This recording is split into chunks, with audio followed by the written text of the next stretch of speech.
This is the Chasing Tomorrow podcast with Joe Gagnon. We bring you captivating conversations that will inspire all of us to go after our own version of a high-performance life.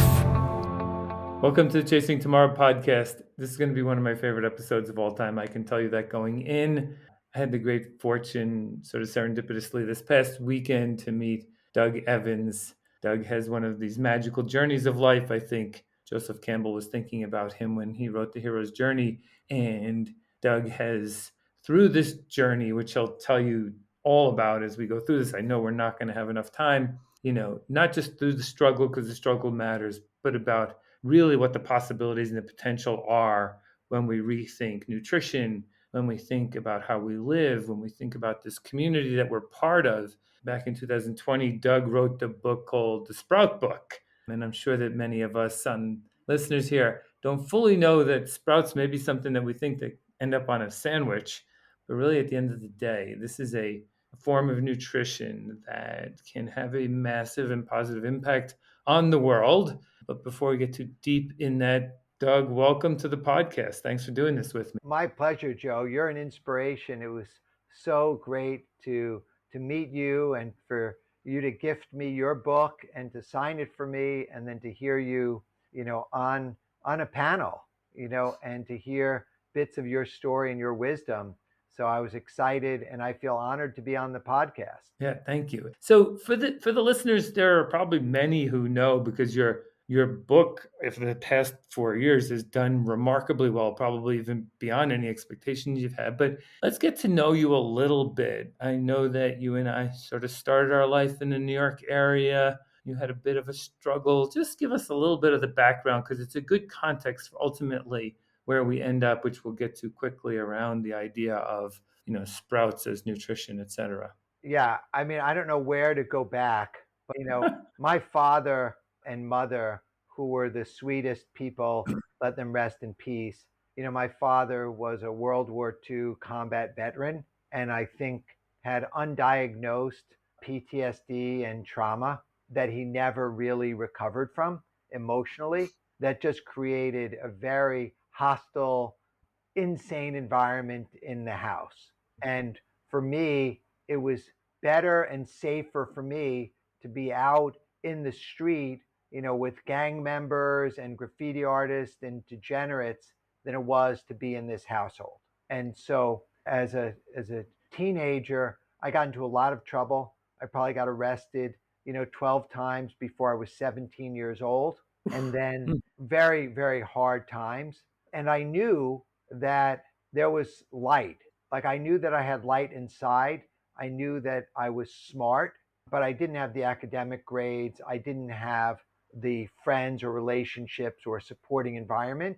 So I just got into more and more trouble and more mischief, which turned out to be a great blessing for me. It was kind of a combination of my own Montessori teaching as I'm finding boundaries of discovering the third rail on the subway train, seeing the physics of locomotion and the theory of relativity while running on top of a moving train, and all these fun activities, but they were very dangerous. And I was lucky to be alive.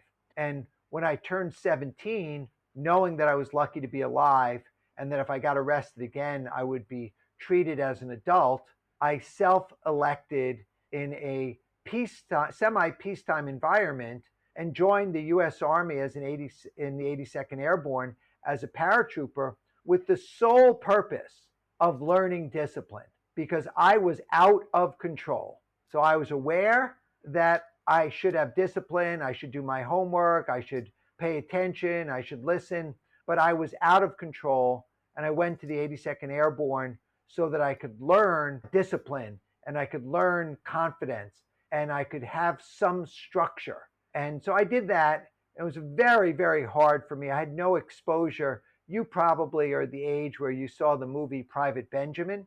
So I thought, Goldie Hawn, Private Benjamin, like, I thought it would be like a joke, but I would get some benefits out of the military. And it was no joke. No one wanted to hear my jokes. There was definitive authority on top of me, and it really crushed.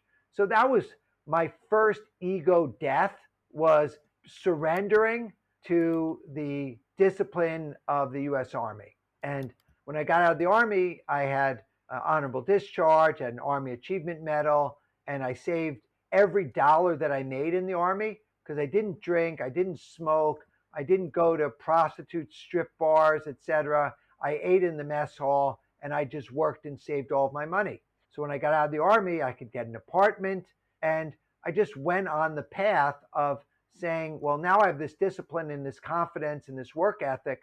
I'm going to just work and make money and I'm going to become a millionaire. And that was my goal. So I took, one job, and I got a job in a supermarket, and I ended up working 40 hours a week, but then they'd let me work on Saturday. So I got time and a half on Saturday, and then I would work on Sunday. And at one point I was making more money than the assistant store manager because I was making all this overtime and double time. And then they cut back my hours because they realized they could hire a second person then rather than give me all the hours. But my work ethic was just incredible. When someone would break a pasta sauce jar, glass jar, while the other workers would be running away from it, I'd be running to it with the mop, with the bucket and the dustpan. And so I was earning the right to those extra hours. But then to supplement my income, I got a second job and a third job. And I was just workaholic because I wanted to make the money. And it didn't matter, I wasn't doing anything wrong, but I wasn't aligned with my heart or passion. I hadn't found that. And so I evolved in different levels until I discovered natural foods and natural living and plant-based diet. And that was, I guess, about 15 years after I joined the Army that I had this awakening, because when I was 33 years old, my aunt developed type 2 diabetes, and they performed a double amputation of her feet below her ankles. And I never heard of diabetes. I never heard the term obesity. I knew what it was to be fat. And wow, I just saw a shooting star in my eyes, like in my brain. It just went up. First time ever in this lens. I was exposed to this tragic death. So my aunt was younger than I am now and died a miserable death related to diabetes. Forward in that next 12-month period, my uncle died of heart disease. My mother died of stomach cancer. My father died of heart disease. And my brother became overweight, obese, diabetic, and had the first of 3 strokes and 2 heart attacks. Wow. So I thought that young Doug was genetically cursed. So here I finally was making money, right? I became a millionaire. I was making money. I had an apartment. I had a girlfriend, but I was alone in the family, that everyone that I cared about was dead or on the verge of dying. And that was my come to cucumber moment. That's when I met a woman who told me about the plant-based diet, and she looked me in the eye and she said, Doug, you are not genetically cursed. You are living a carcinogenic, diabetic, heart disease laden lifestyle, and that you are the cause of either your health or your sickness, your illness, your death. You. And that was like, oh, wait, no, what, really? Wow. So I went in a 2-week period from eating anything to becoming vegetarian, vegan, raw vegan, and that was over 26 years ago. Wow.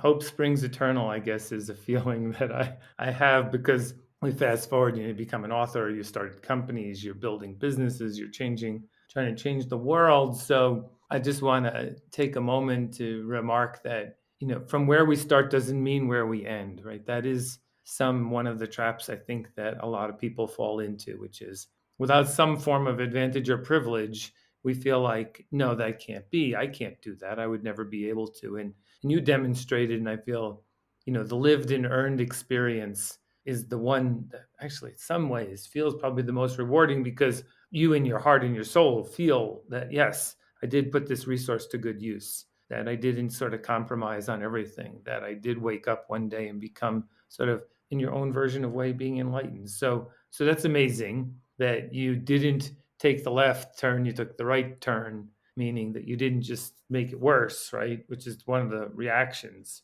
Drink Right. more, behave more poorly.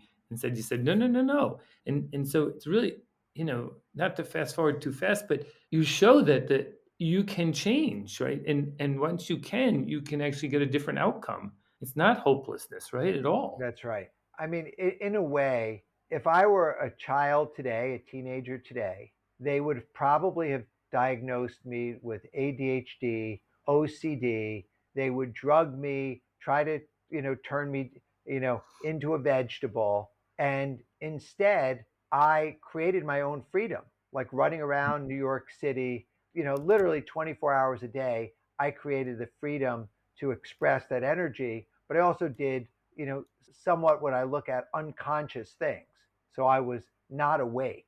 And part of it today, I tell people I embrace my ADA, my attention deficit advantage, right? Mhm. And I leverage, what with the OCD, which, when I look at that, the obsessive compulsive, you know, definitive advantage, because what that makes you as an entrepreneur to be OCD means you're paying attention to details, right? You're paying attention to all the things that could go wrong. And I remember Yeah. the Andy Grove book that said only the paranoid survive, right? Yep. So you have to be really aware. And if you're going to be successful, you have to be very organized.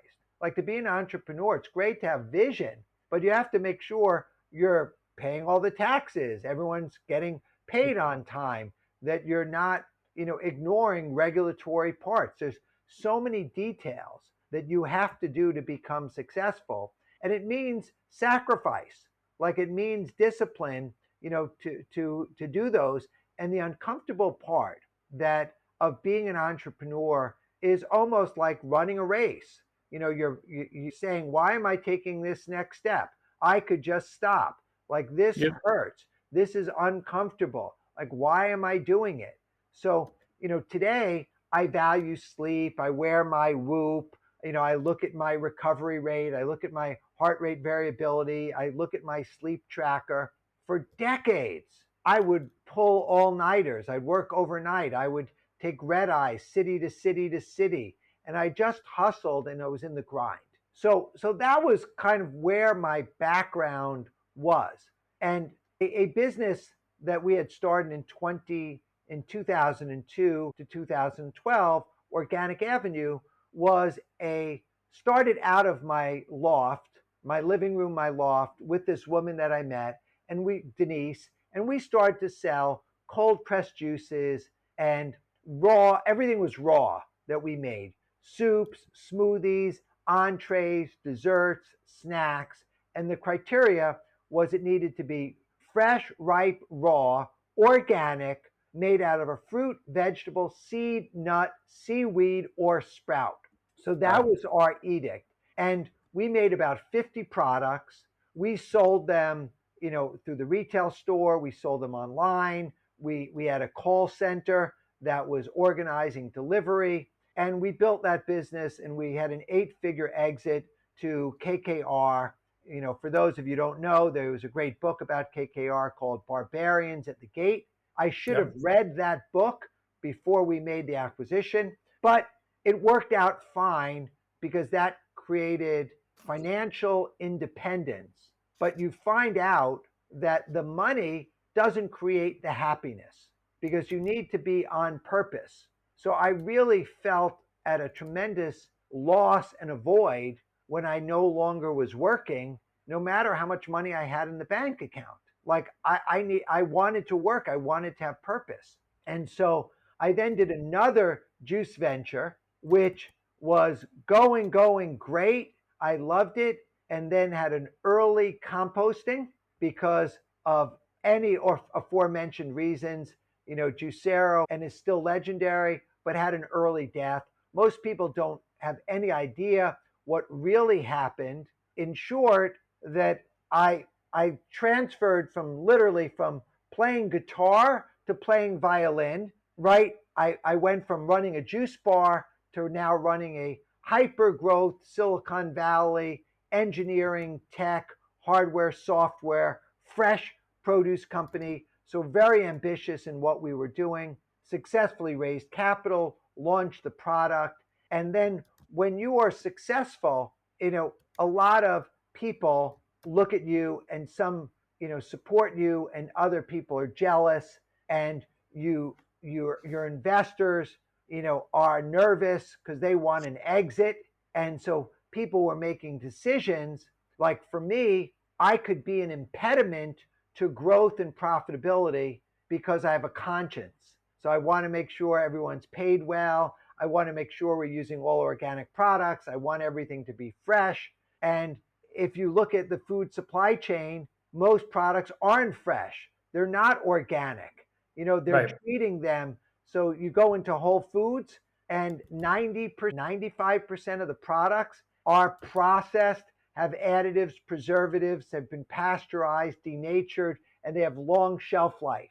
For me, I want products that don't have long shelf life. I want products that have short shelf life. I want products that are alive, that are living. So it's paradoxically, diametrically opposite of every successful, profitable food company because I want food that I would eat. So I was focused on doing that. And then when Juicero got composted, that was a really traumatic experience. It didn't register to me because all of a sudden I had this void. And I can refer to that void of going from zero to $500 million valued company back to zero and now living in a tent in the desert. I would call that my ego death. So that was another ego death because everything that I thought was important to me was taken away. And I had a choice to put my tail between my legs and my head in the sand. But instead of putting my head in the sand, I was looking at the stars. I was looking at the dark sky, seeing the galaxies and faraway galaxies in the Milky Way.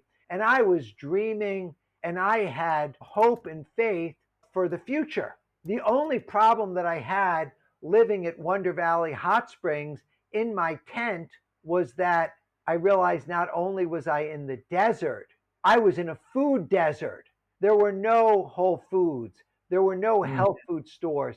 There were no plant based restaurants. There wasn't even a farmer's market. So I was having this existential food crisis, wondering how I was going to eat, how I was going to make it work.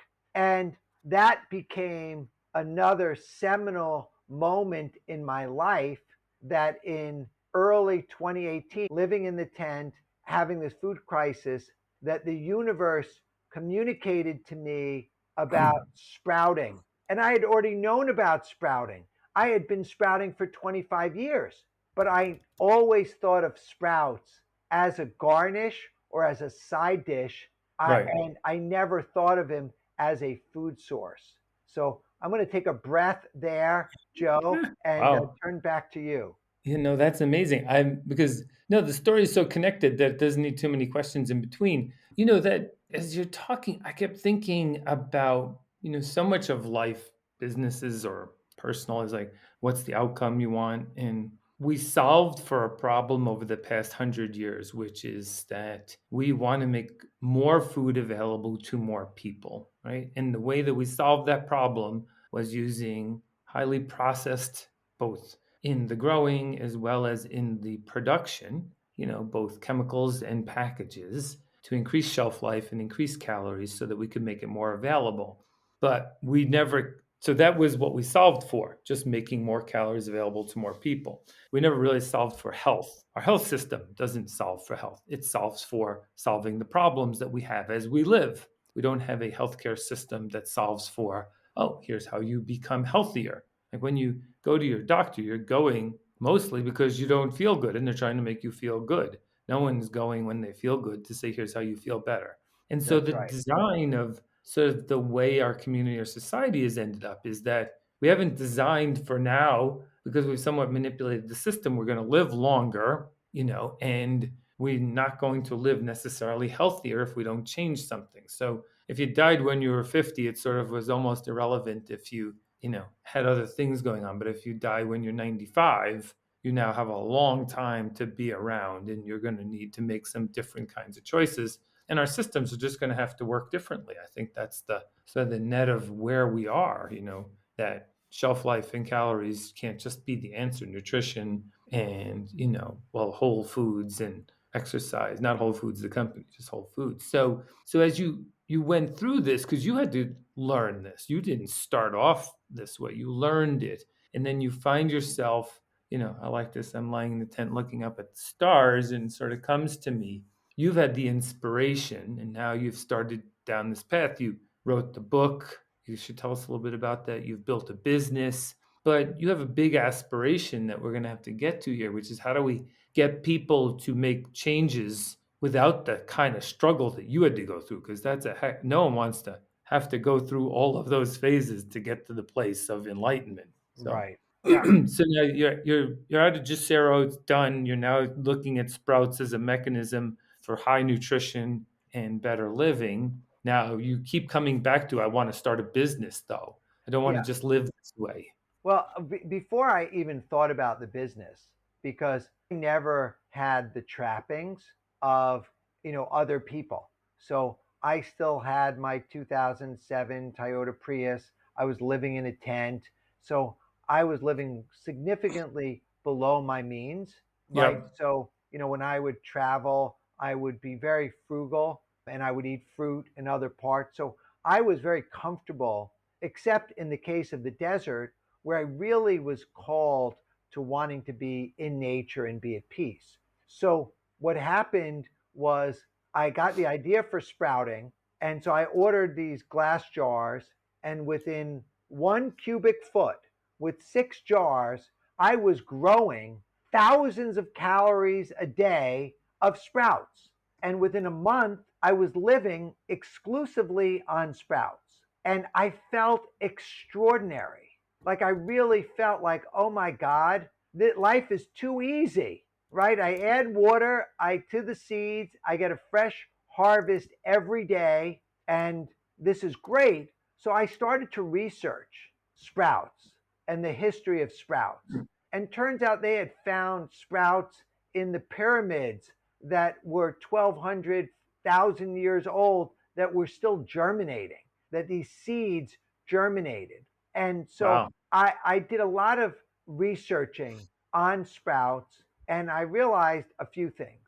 Number one, in the United States, people were thinking of sprouts as a garnish. But in fact, sprouts were vegetables.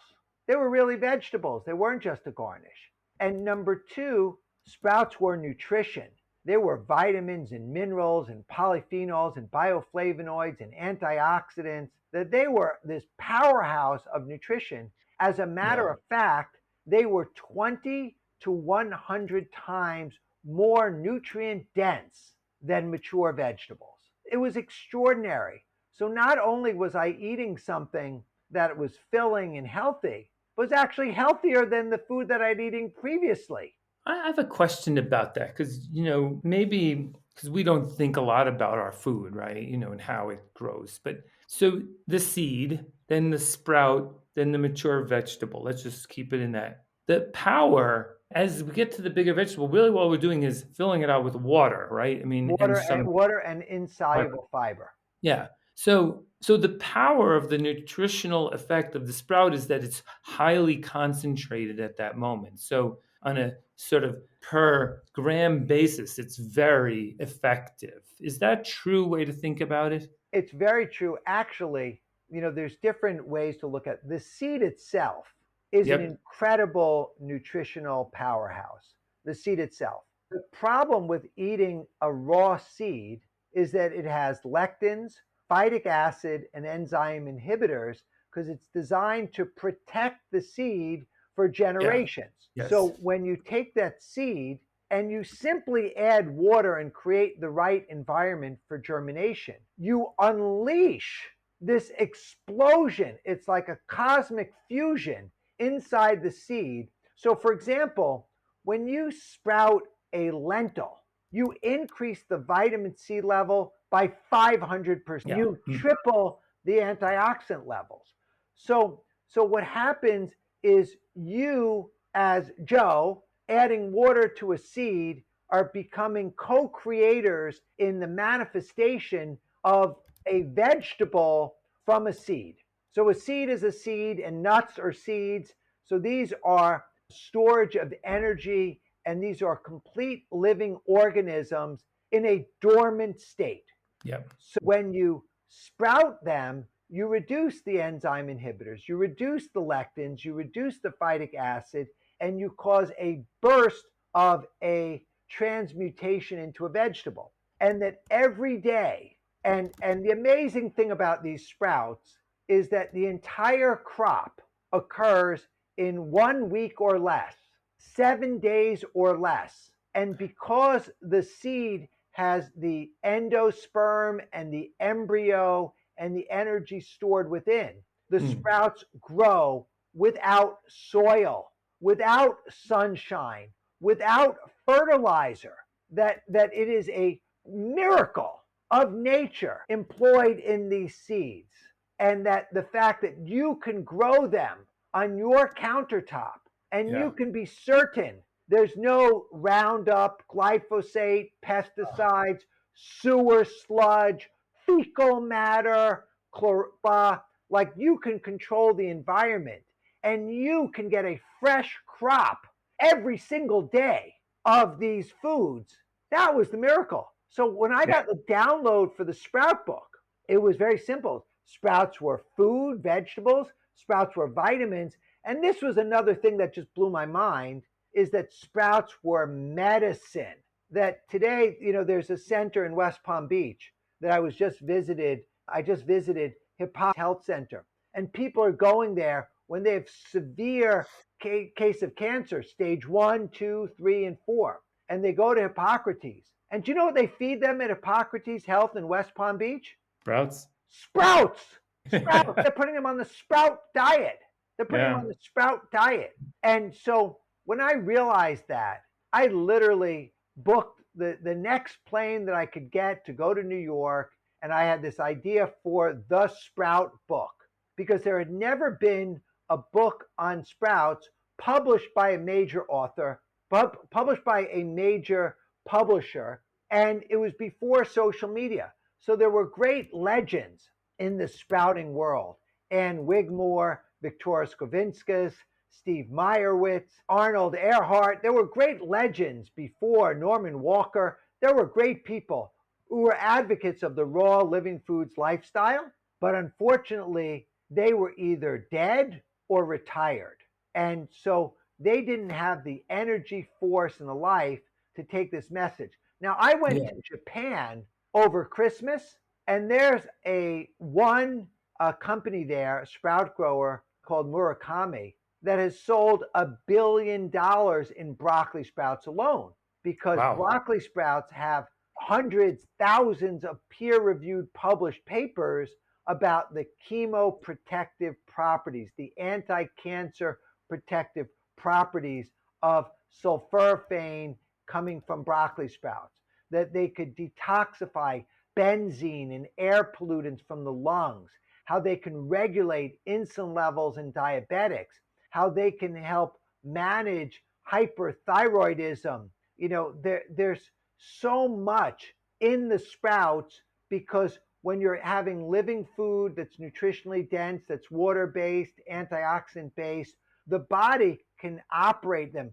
They feed the microbiome. The gut is the second brain. And, the insoluble fiber is great for, the entire digestive tract, colon health, etc. So I got this information, and I knew about sprouts, and now I was like over the moon sprouts. So I pitched a publisher, Macmillan, on the sprout book. I met with one publisher, one editor, and they bought my book on the spot. Wow. And they said, look, we don't know how big of a market this is. We're going to do a simple book. It'll be trade paperback, no color pictures, small budget. And I was like, that's fine. So what was in the sprout book? My awakening about sprouts, how to sprout, the nutritional benefits of individual sprouts, and then I created 40 recipes of what to do with sprouts because I wanted to shift that mindset about sprouts being a garnish into sprouts being a food source. So all 40 recipes are all raw, they're all plant based, and 50% of the ingredients in every one of those recipes are sprouts. Wow, that's amazing. It's so interesting that, you learn about it, you're inspired, you understand its benefit, and you thought, oh, I should write a book because you weren't a book writer before. Oh no, I had never written anything longer than an email. I Yeah. didn't go to So college. you're a bold man, huh? So you write the book and you get it published, which is pretty amazing. And you have these recipes in there which people have never seen. And now it starts selling. Now you must, like, how do you feel about that? Like, wow, this is actually, people are buying it and it's becoming sort of a namestay on Amazon. And like, wow, this is pretty wild, huh? Well, I think that we're missing a little step here, Joe. The book launch was April 7th, 2020 during COVID. I should have So mentioned that. so there was no book launch party. There was no book signings. I had to take my then 2-year-old body and say, oh my God, I'm going to have to start posting on social media. I'm going to create a TikTok account. I'm going to have to go on podcasts, or I should say, I get to create an Instagram account. I get to create a TikTok account. I get to go on podcasts. So I literally, while everyone was at home, I started to produce content and share this message about sprouting. And I went on Mhm. 40 podcasts and I Wow. started to post every single day. And lo and behold, I amassed hundreds of thousands of followers across TikTok and Instagram. The 40 podcasts were listened to by tens of millions of people. And then my Yep. content went viral on social media to the tune of 100 million views of this sprouting based content. And that translated into the Sprout book becoming a national bestseller and breaking into the top 70 best selling books on Amazon. So Amazon is like 4 million books. So to be in the top 70 for an unknown author on a niche topic was really, really odd to say the Yeah. least. Odd in a good way, right? But let's just put a pin in this way. Okay. Doug starts off rather inauspicious in his early journey. Then Yeah, he goes to the army, learns something, but then he has this, really significant personal trauma and sad time. And you came back and you tried again, and you made this company, which then gets a bit of a dagger in the heart, and you then come back at it again, and you then put all your energy into sprouting. You write a book that you seize the moment, which I think is awesome, by the way. But it does really sort of press the point that says that it's always the beginning, it's never the end at every moment in our lives, right? That it's always about what we can do with all this energy in this system that you have of yourself. And it is about the choice that you're making, even when it seems improbable, like that you that's would right. become a bestseller. Like I wouldn't have, I probably, we're very different, but there's some things that are similar. If at a point in time, let's say when you were 17, if I wrote down all the successes and all what you've done, you would have said, oh, that's not going to be possible. None of those things. If I did that at 35, you probably would still be like, yeah, that'll never happen. I would be the same. Like I would never believe I did this or would do that. And I think that, just to the listener, it's always a good reminder that that list gets grown, in our lives through the actions that we take and what we choose to do with our time and the passion, and, and then seize the moment. Pandemic didn't have to be the end, it became the beginning. And you then just turned all these resources to your benefit. So now this best book, you started the sprouting company. That was next after the book, or were they simultaneous? How was that happening? Well, what happened was the book, and I was supported. The universe really supported me greatly. And they say the expression is do the thing and you shall have the power, and ask and Yep. you shall receive. And so I asked the universe for help, and people were helping me write the book. Dr. Mark Hyman, functional medicine, he helped me. Dr. Joel Furman, a best-selling author who wrote Eat to Live, he Yep. volunteered to write my foreword. Dr. Wow. Josh Axe from Ancient Nutrition, I interviewed him. Dr. Dean Ornish, who reversed heart disease, he Yep. allowed me to interview him. Dr. Joel Kahn, leading plant based cardiologist. All these people were helping me. And the interesting thing was, they all knew about sprouts and they all were passionate about sprouts, but they all had their shtick, right? One was doing functional medicine, one was doing keto, one was doing plant based. They have practices. So they were not going to focus on sprouting. Like it was just something that it was another arrow in their quiver that they used, but it was the necessity for me living in the desert, having my food standards, which brought to me the perspective to see sprouts. And then it was my own imagination and ambition to open up the aperture to see what more we could do with sprouts. So they supported me with doing that. After Yeah. I wrote the book, I was getting, countless questions and how do I get started? How do I go? And all of the existing methods for sprouting were literally hundreds of years old. People were Mm, using a mason jar for sprouting, which was really designed for pickling and canning. And right. they adapted it because people are resourceful, but it wasn't a great product. And the filter that they were using was either cheesecloth or plastic or window mesh. It collected biofilm and bacteria and was hard to clean, and it was small. So I said that since sprouts were such an important part, I wanted to know where my seeds were coming from. I Yeah. wanted them to be organic. I wanted them to be tested for glyphosate and Roundup. I wanted them to ensure that they were tested for high germination rates. So there were Right. all these criteria that I had, and there were no products. So for 5 years, I never took an affiliate commission from any company. I didn't promote their product. I provided resource guides to guide people. But then I said, look, I think we need to get this message out to the world.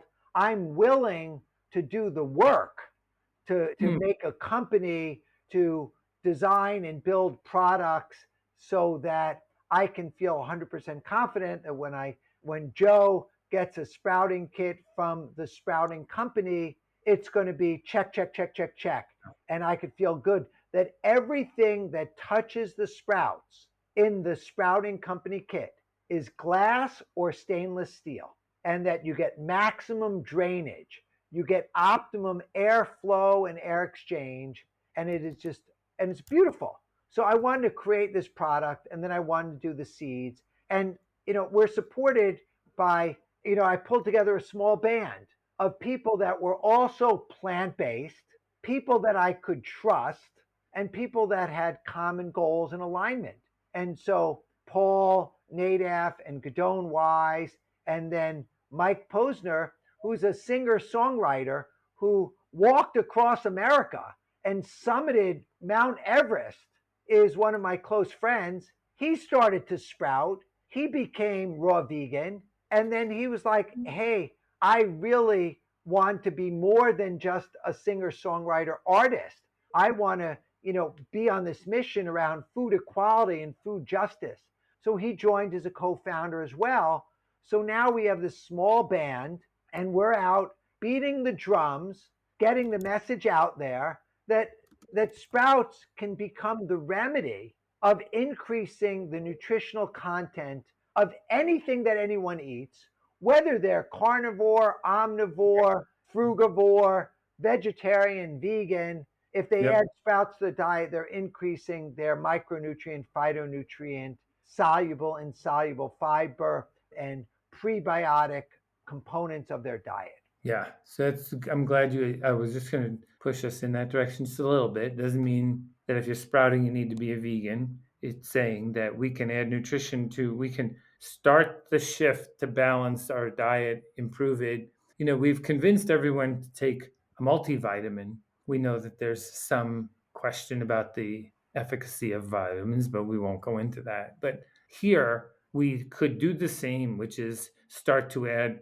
highly nutritious sprouts to our foods and improve our health, right? Improve the entirety of the way we live and breathe and what we're capable of doing. Do you see? So you start the company, which is necessary. This is what always happens, right? Entrepreneurs find a market need and they go create something, and then it can get some momentum. Do you think that it's going to only be about what I would do in my home, or do you think that it will be at some point that would be easier to buy sprouts in the normal grocery stores that we're in, any grocery store we're in? How do you think that's going to happen into the future? It's funny that you say that, Joe. In 2023, I invited myself to be a speaker at the International Sprout Growers Association meeting. And I met a lot of sprout growers. And it turns out that selling sprouts is a very difficult business because the sprouts have a short shelf life, they have low margin, they require refrigerated transportation, you're shipping mostly water, and most of the packaging for the sprouts is plastic. So when I looked at that business, I said it's much more intelligent to actually send someone seeds that could be shipped in, everyday, packaging, ground rates, stored in a refrigerator or freezer, add water and get fresh sprouts on demand. Yeah. Right now, when I travel, I will buy sprouts in a Whole Foods. I will buy sprouts in a farmer's market. I get excited when I see sprouts. Now, I could tell you when the sprout book came out in the United States, I never saw broccoli sprouts in the grocery store. And then I started to see them show up in these little 3 ounce, 4 ounce clamshells. I was just in the Whole Foods in LA and they are selling 1 pound bags of broccoli sprouts, like 1 pound bags of broccoli sprouts. So I feel that it's a balance of different parts in the availability because there's always people that value time more Yeah. than money. So Yep. they see that. And then also I see restaurants starting to add sprouts to their menus. So I was just in one of the top vegan restaurants in the world, and the executive chef pulled me aside and showed me a recipe that he's doing with broccoli sprouts avocado toast. So taking a winning recipe already, the avocado toast, and adding broccoli sprouts to it to just increase the nutrition. So I see that sprouts will become the vegetable of choice. And you and I were about the same age, Joe. And when we grew up, there was no such thing as bagged salad, right? Maybe there was iceberg lettuce. And That's now it. there's bagged mesclun greens that the market for bagged salad alone is $5.5 billion. Woo. And most of those are grown in the salad bowl of America. That is Salinas Valley, and they're grown, they're triple washed, and then they're sent on trains and trucks across the country. So the idea that people could grow their own food is an unbelievable opportunity where if we go back and we roll back the clock to World War II, 40% of Americans were growing their own vegetables. 40% Yeah. today, it's less than 1%, Yeah. right? It's unbelievable. So I think sprouts can really create a renaissance and a resurgence of growing your own food, food autonomy, food quality in your own house. I think people, like what I've seen is that people will start to sprout and they love their sprouts. They're proud of their sprouts. They're sharing their sprouts with their kids, and their kids are growing the sprouts. I'm seeing science projects and STEM where the kids are growing them and showing them, so many instances I've lost track of. I was just going to give you a reference, but there's so many. So I really see sprouts as the future of food is sprouts. And I keep on thinking that the line is just add water. It's that simple, right? Yeah. And this is because everything is already in the seed that we That, need. that's right. Now, I could tell you I've never grown food other than sprouts. And Yeah. it was daunting. And when I moved to the desert, I was looking at like, oh, maybe I'll have a garden.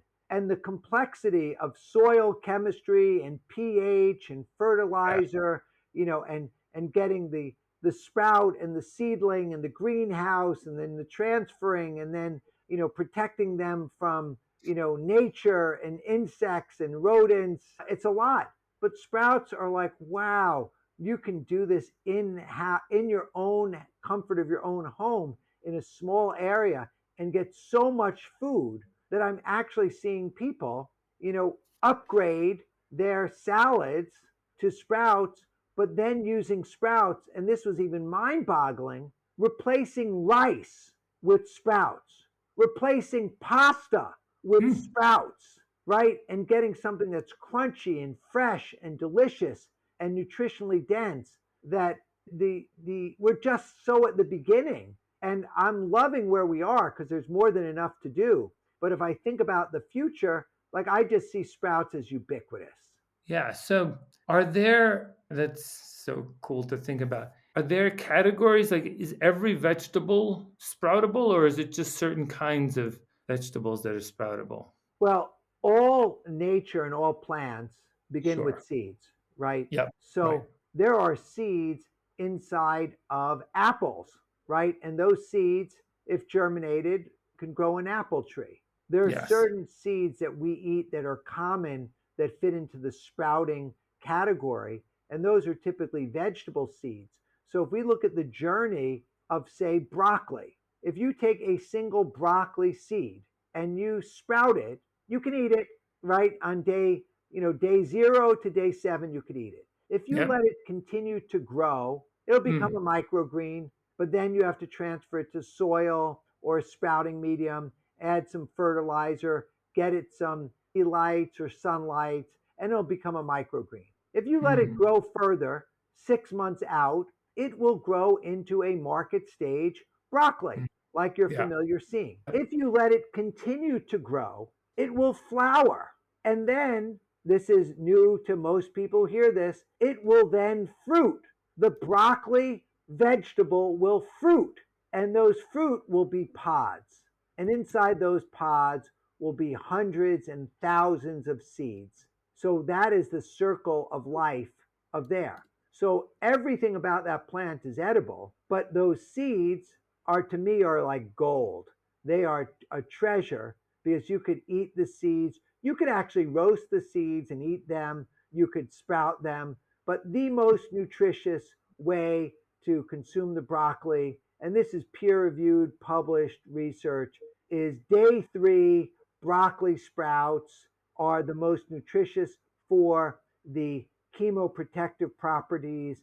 Days 3, 4, 5, 6, 7 are the most nutritious if you're consuming overall vegetable quality because you get Mm. more vitamin C, you get more soluble, more insoluble fiber, you get the bioflavonoids and the polyphenols. But this is a level of food that when I look at a nutrition label today, it's almost a joke because they limit it to the macronutrients.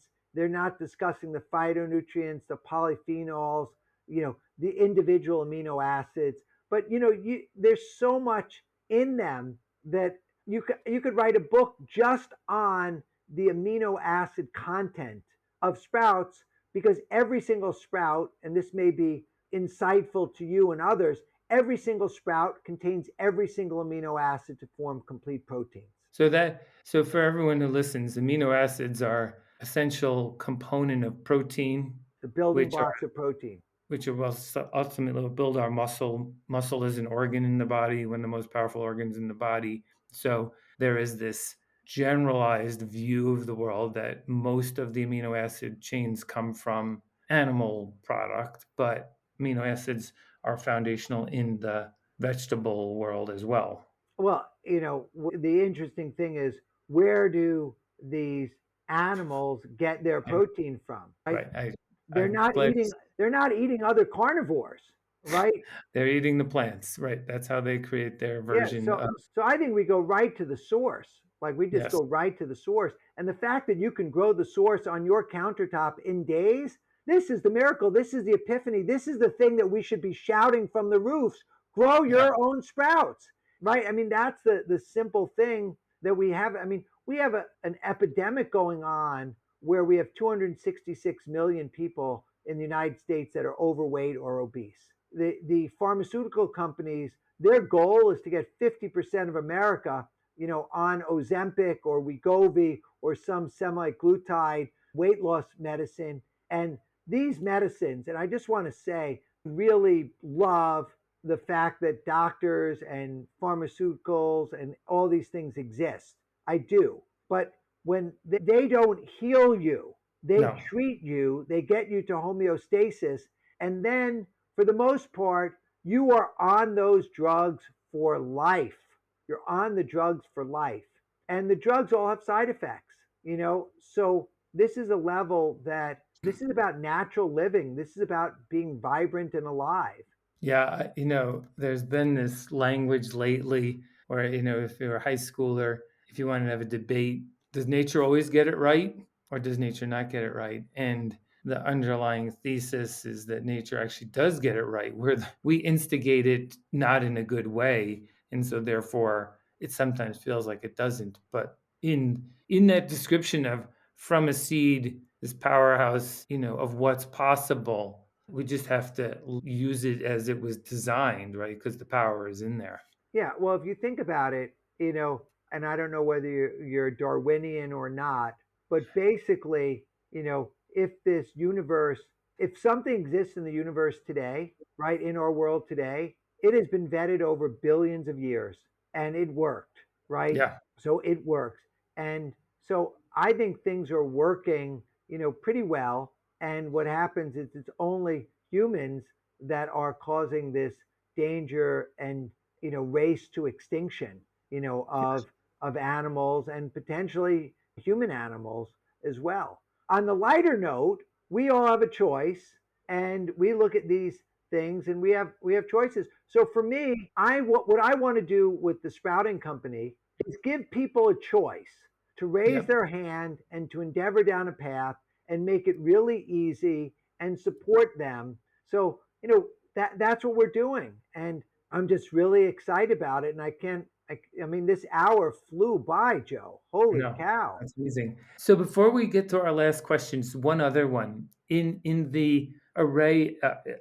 Of course, people we'll give them the reference to the sprouting company, but are there some seeds or sprouts that are easier to get to than others? Like, say a Uh, broccoli one versus, yeah, I will say the staple sproutable seeds: yeah, alfalfa, radish, clover, broccoli, lentils, peas.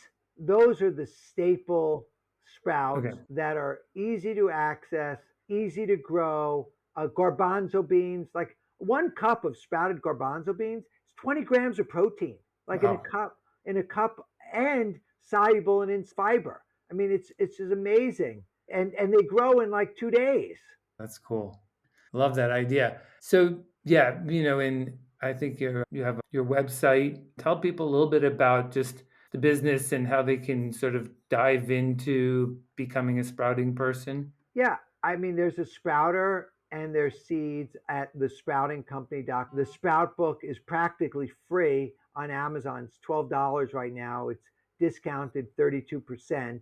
And I think all someone has to do is buy a kit with seeds and delivery. It's probably under around $100, and they could start getting a crop. And if you were buying sprouts in the supermarket, it would pay for itself, in like 2 months. So you'd get Yep. 100% cash on cash return, ROI from growing your own sprouts, and you'll feel good. I mean, literally, I feel so high from eating the way that I eat, and getting knowing there's a knowing that I'm getting everything that I need from eating these foods, and that the supplements, right, in the supplement industry, it's a $120 billion industry, and I think they know that most of the supplements don't work anyway. And if you were to speak to doctors, nutritionists, dietitians, they would tell you, get your nutrition from food. Well, what is Right. more food than sprouts, than vegetables? So this is just a perfect foray, and it's easy to do. It takes minutes for someone Yeah. to do it a day, and you get an incredible return on your investment in time in getting a bountiful crop. That's amazing. So, last question then, of course, you've hit many of these moments where you're tomorrow, you don't even know, and you find a new tomorrow. But so I like to ask people, what's you're chasing tomorrow? What's the next few years look like for you? I mean, for me, it's more growth, more confidence, more sharing this message, taking this sprouting message globally, taking the sprouting company globally. I'm 58 years old. I have a 2-year-old daughter, probably have another child as well, and just develop more deeper relationships and help more people.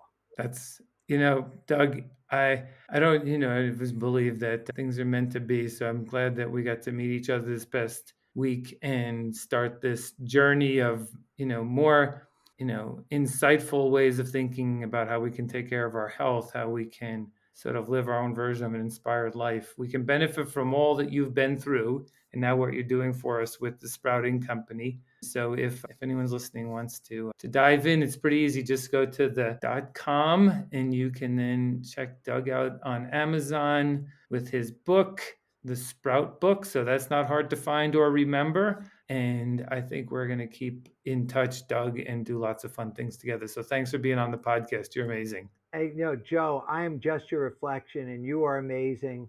And I really, really enjoyed it. And thank you for having me.